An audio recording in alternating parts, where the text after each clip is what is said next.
The swan song of the Return to Dreamland quartet, Star Allies, was received with mixed receptions and didn't leave as much of an impression as you would expect from the first proper HD title for the franchise. Multiple reasons are responsible for the displeasure of many players, but at least the bosses continue the strong quality of the series with a couple memorable confrontations. Since Star Allies offers a bunch of variations of some bosses, I refrain from separating them and put every boss with their counterparts together, except for one exception you will understand, since there's not too much of a difference between them.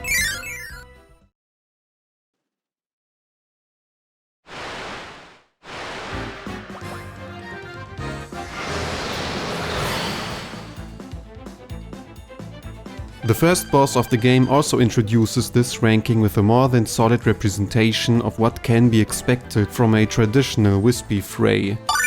Since you don't clash with the tree at the end of World 1, he feels like a stepping stone on your way and doesn't go as all out as former renditions, especially on the 3DS. This doesn't mean Whispy has nothing to offer though, as he makes great use of the multiplayer aspect of Star Allies and separates the group once you drag Kirby's classic rival into a corner. With 2 players on each side, the main focus of the screen still remains on Whispy, throwing an avalanche of apples and, just like before, having trouble keeping both halves in check. Occasionally he jumps into a different direction, giving you the option to unite the allies again, but the fight will probably be over by this point and you get an appropriate first taste of Star Allies boss battles. Surprisingly enough, this isn't everything there is to Whispy, and despite the fact how fast you can end the brawl, there are tons of secret features hidden to be discovered. With enough firepower, it's possible to completely burn Whispy to his core, finishing the fight in mere seconds. It's a very similar case to the secret paint ability when assaulting Heavy Lobster, and even though it makes the fight clearly easier, the option to have such a chance is much more worth than any seeming downside.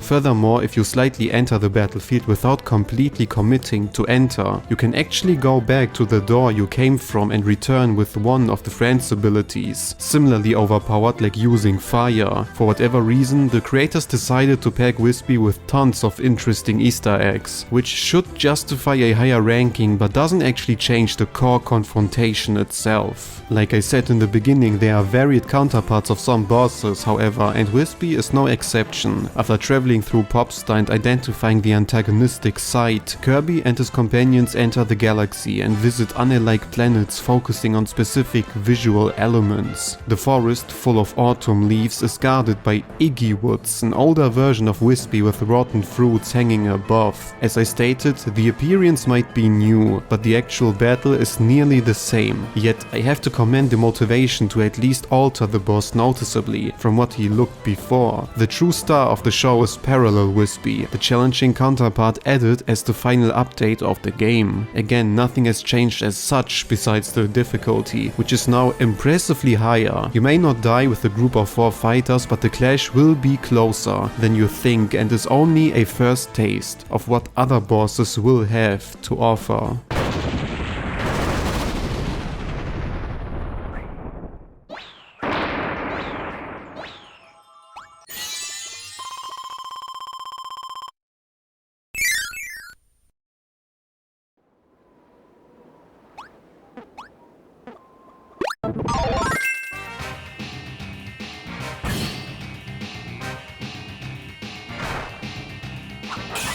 Teased in the intro of the game, Metanite got also corrupted by the Jamba Heart and attacks Kirby at the end of World 2.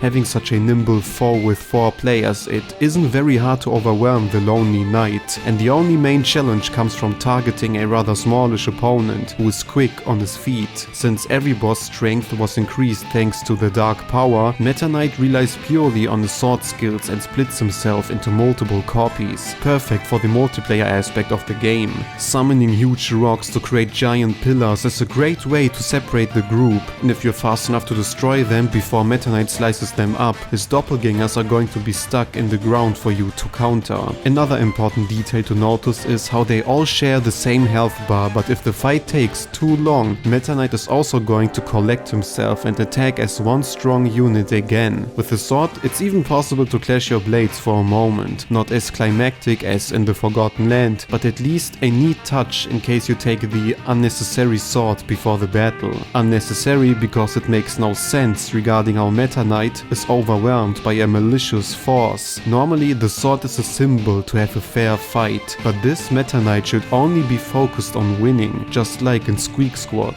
It's a very unimportant nitpick however, and even though Metanite does not offer the unexpected creative confrontation, unlike another certain king, it doesn't mean I consider this rendition to be bad. Almost every boss of Star Allies keeps the multiplayer in mind, and although they could have done so much more in this case, it's at least a serviceable duel for the second world.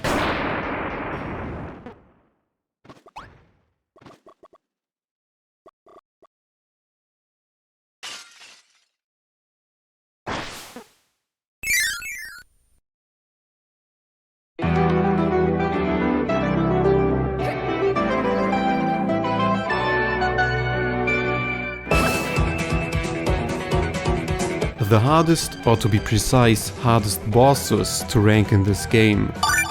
Normally you fight each magical sister piece by piece in the third world in their bastion, but I decided to put them together due to their general similarities. It's not really about the attacks they perform, but pattern all of them have in common with. They have the same size, general sense for difficulty, and only really differentiate from another by their special aces. If I would have to rank them separately, it would be just the order in which they appear, so having one connected placing makes more sense than repeating my points again and again. The blue mage starts the occasion with her icy skills and a powerful axe. Just like every following sister, she is quite quick on her non-existing feet and moves from side to side accompanied by dangerous projectiles. Winning against her is no problem at all though, if you are aware of her weakness. Using a water gun with endless supply, you can electrify the water and deal additional damage. Overall, she is the right first taste and gives you a good impression of what is to come. The red sister, however, contrasts nicely to her, acting with a fiery passion and is more of a jumper than floating elegantly like before. Everything I have said about the ice mage can also be applied to her, with the only clear difference of having a better challenge thanks to her speed. Similarly, you can stop her hot cannon with either water or paint Kirby, but even if not, it's rather uncomplicated to dodge by simply flying above the fire beam.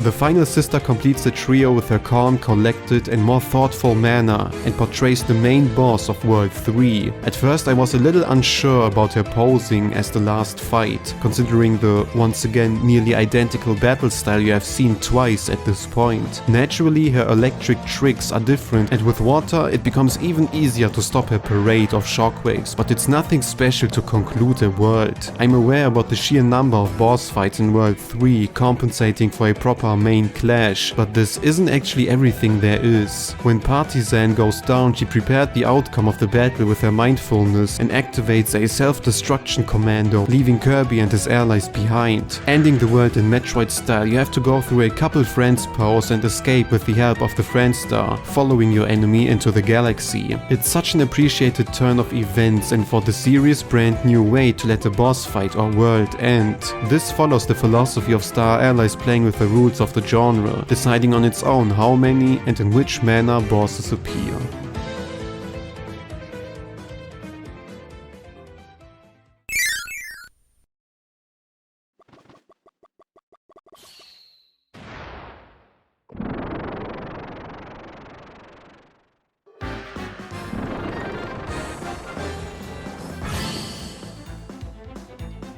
Although it feels like he's treated like a sidekick to fill out the boss count, Krakow demonstrates a complete original battle and is only loosely similar to past renditions. What starts as a classic fray against the one-eyed thundercloud turns into a feature that took too long to finally appear, splitting Krakow into multiple bodies. Once again, it's a simple way to incorporate the multiplayer, but even so, the duo dynamic works surprisingly well and all attacks cover nearly every corner of the battlefield. The true star of the show are elemental gimmicks, like freezing Krakow into an ice block once he starts using water-based skills. It's basically even foreshadowed in a level before, and just like with Whispy, while it fundamentally guarantees you to win, the payoff makes it all the more worth. Parallel Krakow on the other hand plays with the faces, starting as a team but combining into one giant cloud. At first it may sound easier having such an enormous target to take down, but in reality it's quite the opposite. No matter where you hide, Krakow is so gigantic that you're often forced to block him, and it's not even like he remains stationary. Dashing through the air is still one of his favorite moves to perform, and you should definitely not underestimate him based on the previous fight. The newly added wind blowing in combination with smaller thunderclouds is another appreciated addition to his moveset, and while the base Krakow battle serves its purpose but only feels a little lackluster for being the first Krakow encounter on an HD title, the parallel upgrade is without a doubt one of the best in the game.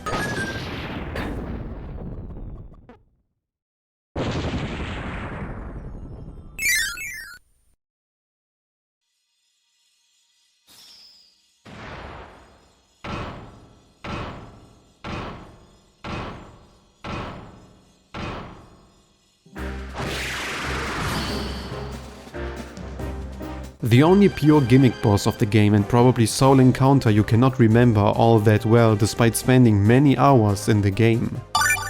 Grand Mom doesn't appear in one of the side modes of the game and doesn't receive a harder counterpart in any capacity. This shouldn't hold the Big Mama back, however, as the fight stays memorable thanks to the inclusion of the Friend Star, something you could have used during the Whispy clash, but is mandatory in this case. Because of that, the whole fight is based around the Friend Star's features. Admittedly not very in-depth, but at least a welcoming surprise after the final world seemed to only recycle prior bosses. The giant mother throws heavy iron balls after you, leaving her open to cut them off with the proper ally or copy ability. After that, it's time to switch your skills and let those bombs explode by setting the fuse on fire, revealing the opponent's unprotected, delicate body. I entertain the idea of using the game's base mechanics and making a boss out of them. Setting bombs on fire or cutting ropes is something you have done in levels prior to this encounter, so it's not like the foe's weak point comes out of nothing. The circumstance of fighting with a Friend Star might be new, but the means to deal damage are not, and I appreciate the option to leave this boss out of any side mode, to keep the individual touch.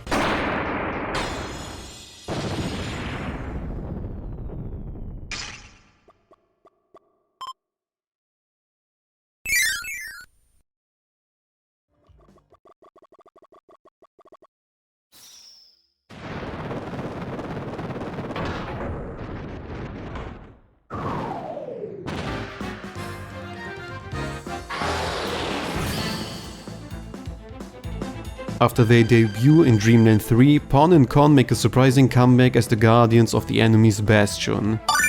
Not even this inconspicuous duo was spared by the dark power and appear as the first major boss in World 3 at the first level. Self-evidently, their battle style has not changed too much, with the only downgrade wandering through the battlefield a little slower. Their children still participate in the fight as a means to be inhaled, and large bombs can obviously not be missed. Judging the very first encounter on its own, it's actually quite sluggish and uneventful, with the only proper surprise having to fight these returning opponents immediately at the start of a new world. The second clash seems to only improve the speed, but initiating the second phase, a massive pillar rises from the ground and the whole arena doubles in height. But the original battle already benefited from the multiplayer with multiple targets to hunt down, but such a big playground allows you to spread the group into all directions and cover every corner. Additionally, it's possible to break the pillars and walk right through it, giving you a better movement and prediction option where your adversary will come from. This is the kind of modern improvement past bosses definitely need.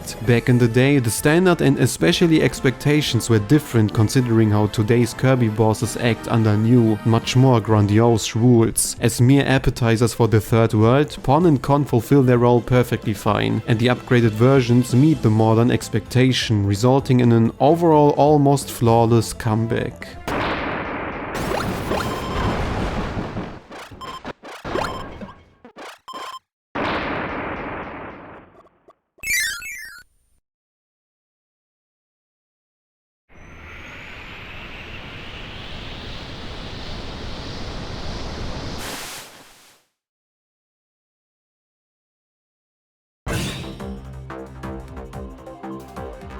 After completing the regular adventure for the first time, you unlock an additional campaign starring all the star allies in their own separate excursions. It's mostly the main game again, with a couple of adjustments, like having the option to collect stat boosting items or going through a handful of new level sections. All of this may be fair enough, but every Vivid fan knows the truth and expects some kind of secret boss at the end of the line. After all, Void Termina is destroyed and there has to be an unseen threat waiting to be free. Initially, my disappointment was big, seeing Galactonite return after his lackluster inclusion in Planet Robobot, but this was a fake out with a true enemy following Kirby and so many intros. The unobtrusive red butterfly appearing in almost every Kirby game at the start of the campaign reveals itself to be Morphite, the Crimson Destroyer with only one goal in mind, absorbing a fitting host and taking out every single star ally. At first glance you may get the impression of a brand new knight character in the Kirby universe, but Morphite actually resembles a scrapped character never used until now. There's also the common misconception that Morphite resembles Metanite's beta design, which isn't true, as the director of Kirby stated. Going by the Red Knight's body structure, there are naturally some skills mirroring the ones of Meta or Galactonite. Initially I was a little hesitant towards this secret final boss, expecting a mere reskin of what we know and receiving yet another barebones clone. Fortunately, my skepticism should not turn out to be true, as Morphite brings in his unique techniques like letting a sword grow into giant blade or using his wings to turn your allies into enemies. The Forgotten Land released after Star Allies, but just like I mentioned it there, when Morphite creates those devilish ghosts, it seems like they kinda correspond to whatever host Morphite absorbed. In the Forgotten Lands case, it was plainly the original final boss, but here we have no idea what kind of monster this is supposed to be. Overtaking Galactonite should be the answer, but the evil grin does not resemble Galactonite whatsoever, leaving many questions behind. Does it reveal something about the true essence of Galactonite, or are those faces the remains of something we do not know about? Naturally, this is only fan speculation and there is probably no real answer, since this is Morphite's first appearance and the idea of mirroring the host probably came with the Forgotten Land. But it's still an interesting idea, and from now on we will always look out for this particular butterfly in every opening cutscene.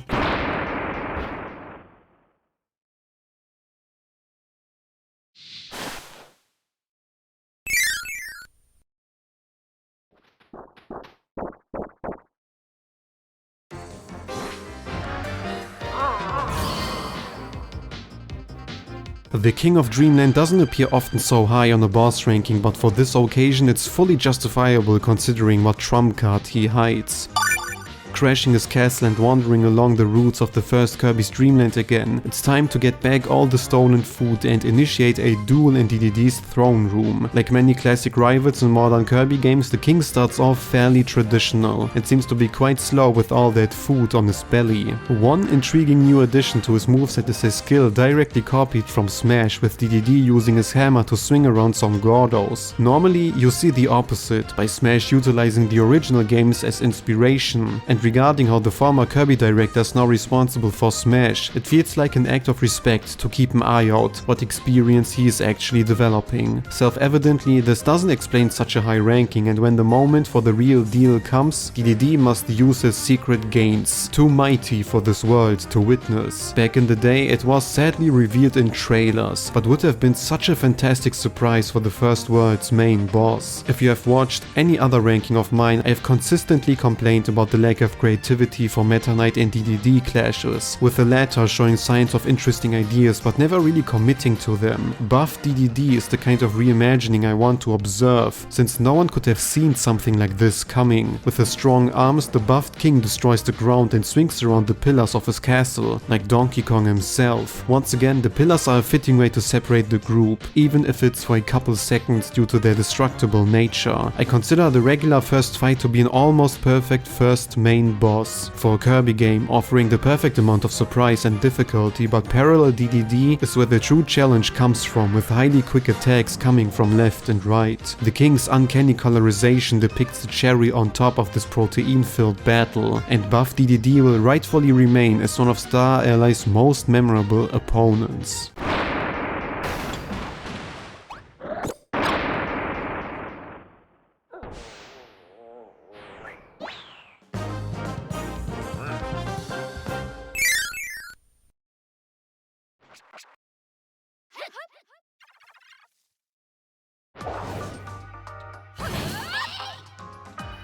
The only exception of returning enemies, but the combination of all magical sisters at once is such a brilliant chaos. I'm glad the creators took the opportunity and added this secret boss with the last update of the game.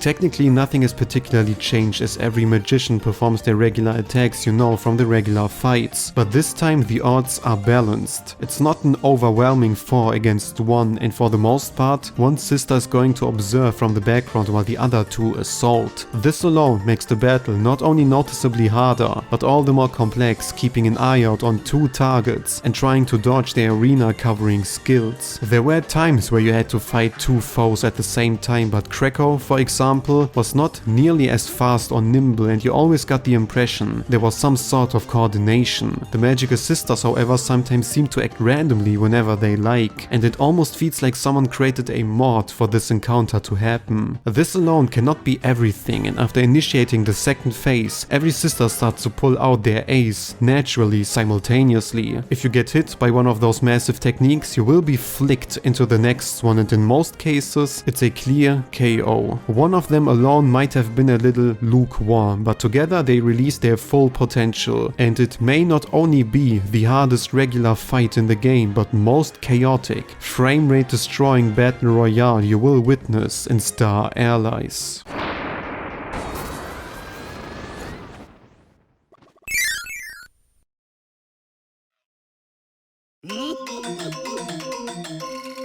Teased at the start of the game as a mysterious mantled cultist, Highness is the catalyst of releasing the Jumba Heart's dark power onto the universe and tries to recollect each piece in order to fulfill his plan of reviving his, at this point, unknown god.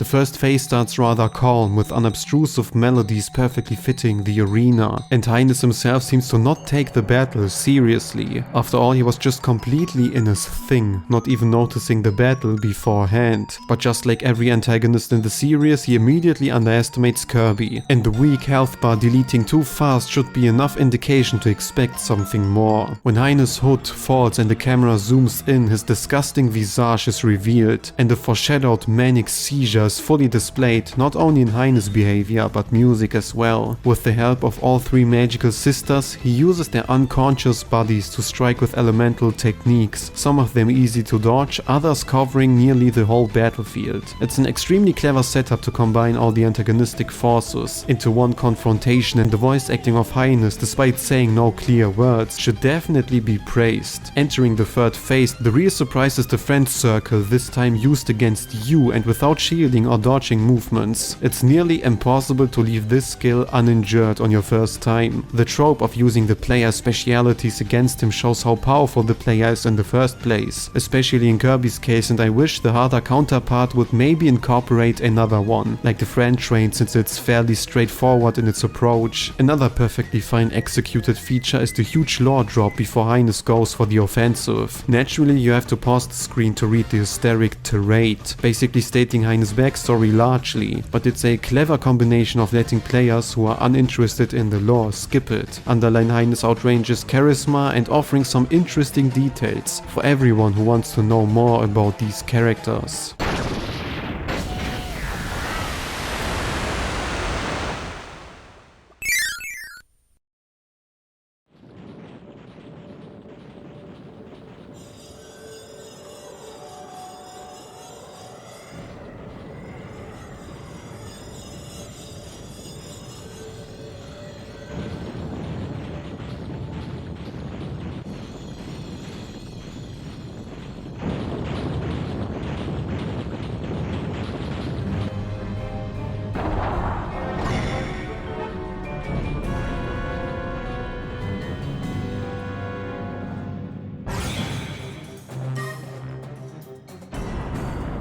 If you were wondering where Star Allies' budget went, the final boss, Void Termina, might give you hints with his elaborated, multi-faced and overall grandiose staging.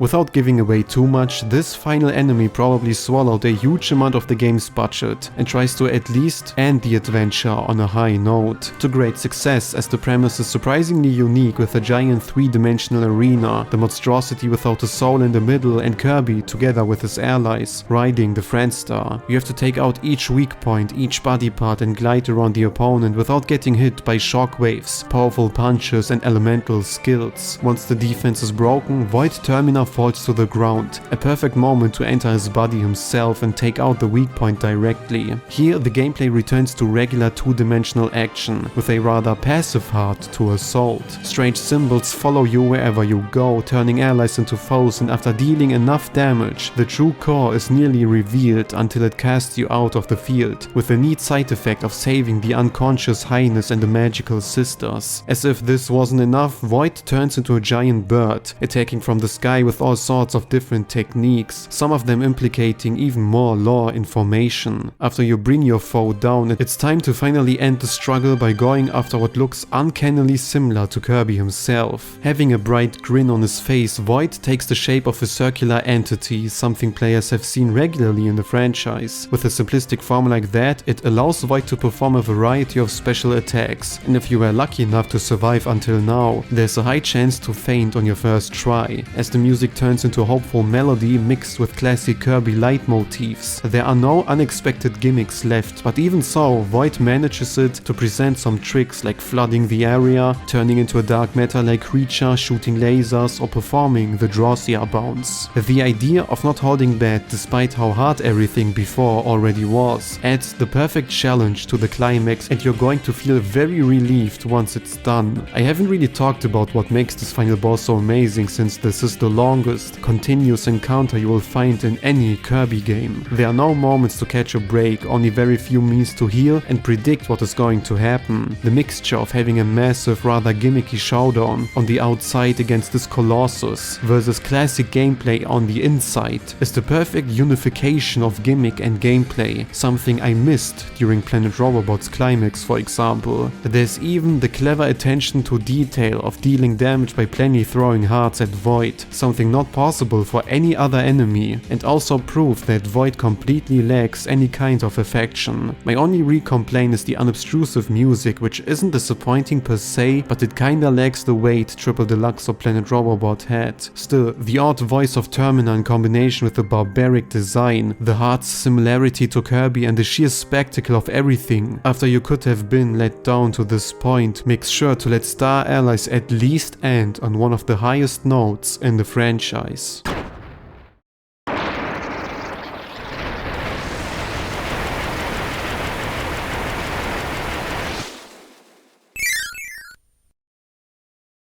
One of Star Allies' presumably greatest weaknesses, the short length of the main adventure, is ironically responsible for the refreshing implementation of those bosses. Normally you encounter a main enemy at the end of a world, but due to the game consisting of only 4 prime chapters, bosses appear throughout the adventure whenever they like, and I hope to see this break of standardized genre rules in the future again.